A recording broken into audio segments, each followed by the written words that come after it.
Hello everyone, welcome back to Shad Inaya's vlog. So আজি আমি morning উঠি খালো পোহা আৰু এয়া পিজি কাৰণে বনাই আছো ফুলকবিৰ মাঞ্চুৰিয়ান. সো এয়া ফাৰ্ষ্টে মই ফ্ৰাই কৰি লৈছো.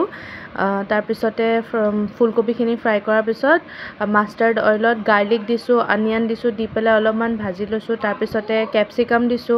ক্যাপসিকাম দিয়াৰ পিছত এইখিনি গোটেইখিনি ফ্ৰাই কৰি তাৰ পিছতে আদা নহৰু পেষ্টটো দিবলৈ পাহৰি গলো যিহেতু, তো সাইডতে আকৌ এবাৰ আদা নহৰু পেষ্ট দি পেলাই গোটেইখিনি একদম ধুনীয়াকৈ মিক্স কৰি লৈছো. এতিয়া মছলা এড কৰিম.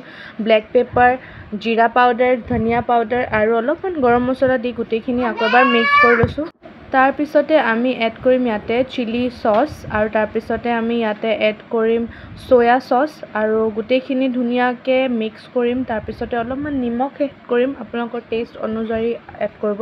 তাৰ পিছত পানীত অলপমান কৰ্ণফ্লোৰ দি পেলাই মিক্স কৰি এইখিনি এড কৰিম আৰু এইখিনি ধুনীয়াকৈ মিক্স কৰাৰ পিছত কবিখিনি যে আমি ফ্ৰাই কৰি লৈছোঁ সেইখিনি এড কৰি দিম.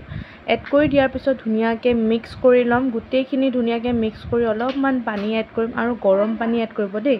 চ' এয়া হৈ গ'ল আমাৰ মাঞ্চুৰিয়ান ৰেডি.